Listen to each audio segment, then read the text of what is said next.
Some people said I was naive to the situation. I was in denial. For somebody who's been with Turner 33 years, I never missed a day of work. I was never sick. I was never to the point ever where, I missed a game. And maybe I was in denial, because I certainly didn't think it was going to be this long a process. Aside from coaches and players, there were few people more closely associated with the NBA than Craig Sager. For more than 2 decades, Sags has been offering his insights and hustling from sideline to sideline, never missing an assignment until last April. As I was going back and forth to the locker rooms, I just felt like not myself. And I had a hard time getting back and forth. And I ran into Dr. Suriel from the Dallas Mavericks, who had operated on my knee in a skiing accident a few years earlier. And I said, Doc, I just don't feel good. And he did some initial testing. He says, you gotta go to the hospital. I'll drive you. They took me to the emergency room, and then they did the blood work. And they said that my hemoglobin was 4.6. According to their standards, that was, quote, walking dead. Suddenly, one of the doctors came back and said he thought I may have leukemia. You go from doing post-game interviews to having a doctor tell you you might have leukemia all in the span of hours? Yeah, and I'm there by myself. So I called Stacy, and I said, man, you gotta get down there and get me. But he had 6 blood transfusions that night, and so I was on the plane the next day, for sure. They didn't want to discharge him, but Craig's like, we've got to go home. It's still hard to get my head around the whole experience. When they arrived back in Atlanta, doctors confirmed what Craig had initially been told. He was diagnosed with acute myeloid leukemia. Acute myeloid leukemia, or AML, usually has a pretty rapid onset. So someone could have been feeling well and even had pretty normal blood counts 6 or maybe even 3 months before the diagnosis, and then all of a sudden they feel very unwell. Untreated, it's a disease that would be rapidly fatal. Do you remember what you were thinking in terms of how much longer do I have with my kids? I mean, were you thinking in those kind of life and death terms? Well, it was tough because the older ones knew the severity of the situation. They'd Google it, read about it. Probably the hardest part was the little ones. They were 8 and 9, and you had to be 12 to visit, so they couldn't even come to see me. As the NBA playoffs began without Craig Sager, word quickly spread through the league of his diagnosis. I just want to say to Craig Sager, you're the best. We miss you. Fight your ass off, man. We're all pulling for you, so we need you back. Get well soon. Won't be the same without you. We're thinking about you, and we miss you here in Chicago. I know you had to be so frustrated to not be out there doing it, because that's what you do. But then here comes Junior talking to Pop. It's a tie game in San Antonio. Coach, to Academy. You ready? Nice to see you, by the way. All right. Coach Sager, how you doing? I'm doing all right. Pop, he's a great guy. People would always make comments about the way he'd treat me on the interviews. How can you be that professional in a suit that looks like that? It's 18 points. Thank you very much. We got to do this in the preseason? Are you kidding me? I think I was sending telepathic waves to someone at Turner, because as soon as he got sick, I thought Craig Sager needs to be in the playoffs. Like, I wish I could go out there and do it, but no one's ever going to ask me to do it. Right before the game, our PR man hit me with it and said he's going to be there. I said, that's great. We can do that. So that might be fun. I'm sitting there watching the game, and he comes over and does the interview, and, whoever came up with that idea at Turner was like, tears streaming down my face. And How would you assess your team's performance so far? Decent, not very good in some ways, but Dallas has done a good job defensively.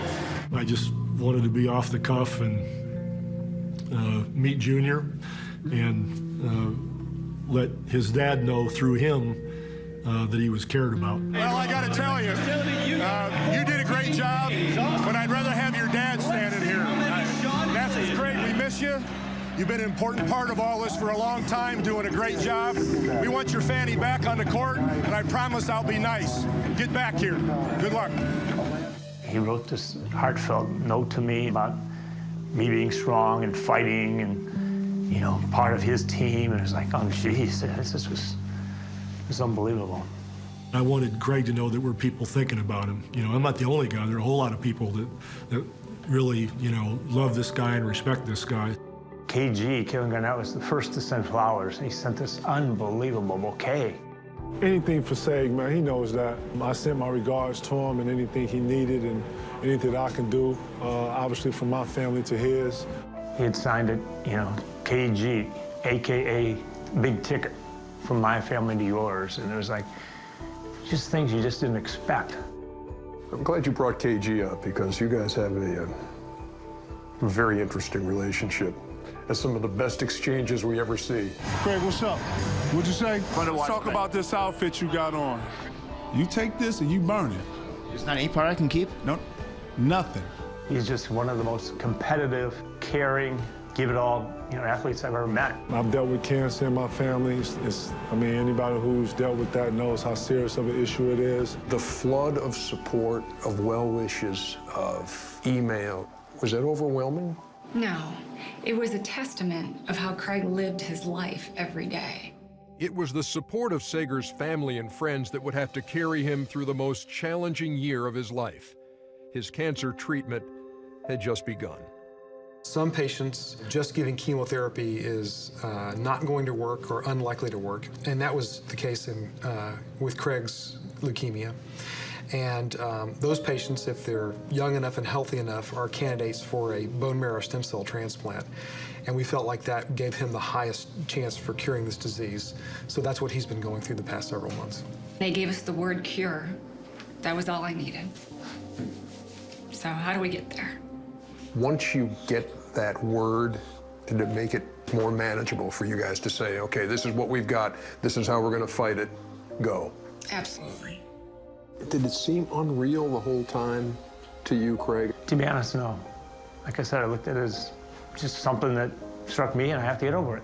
And no sense complaining, it's not gonna make it any better. I've had a great life, but you know, I still have 2 young kids and a family and Stacy, and I told the doctors, I'm coachable, you tell me to do something, I'll do it.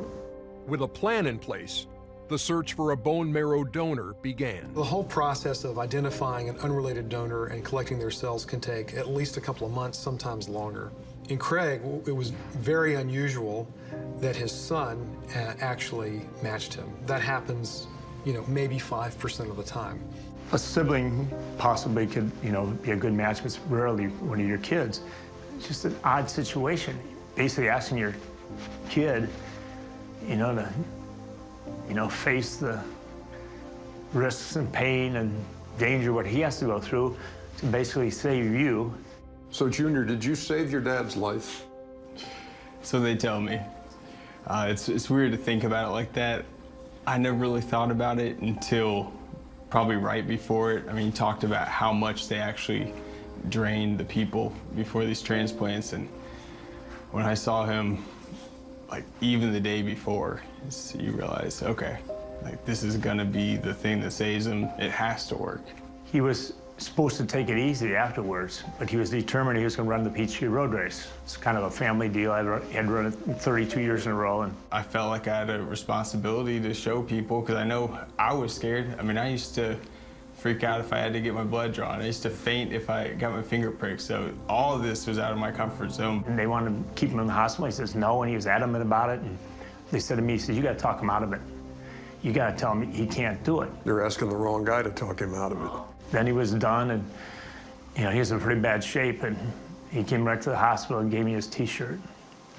And I was like, oh man, he did it, you know. He just wanted to show how strong he was.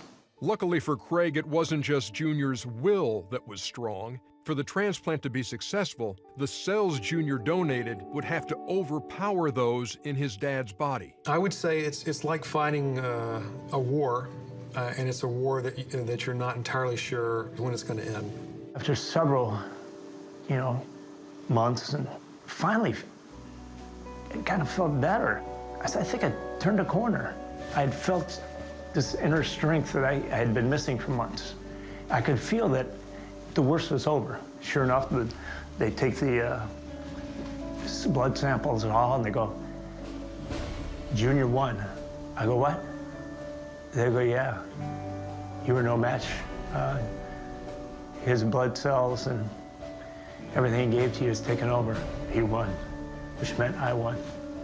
I remember when I finally got to come home, You know, I'm driving and, you know, you miss stuff like, you know, hearing the birds, smelling the flowers, feeling the sun, and you finally got out and, you know, I'm sobbing. I hear Riley, who's the 9-year-old, oh, Daddy's home, Daddy's home. And the little 8-year-old guy, Ryan, he comes running in the door and he sees me and he goes, oh, and now I no longer have to see Daddy in my dreams. You're here. And it's like, oh, jeez. You know, that's when you just broke down and lost it.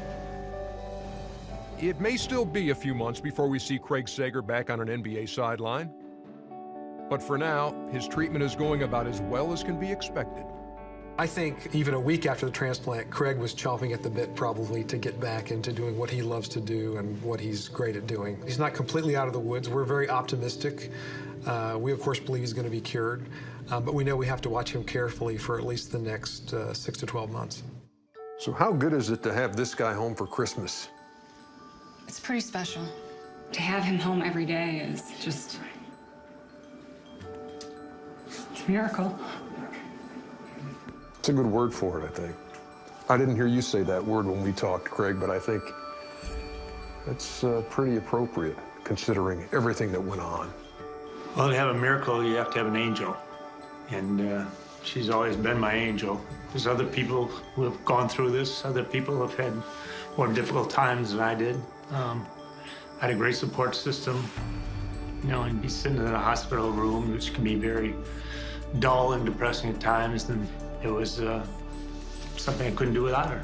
You said it was a miracle. Yes, it was. And she's the miracle worker. Hey, Merry Christmas. Merry Christmas. Merry Christmas to you. Thanks, love.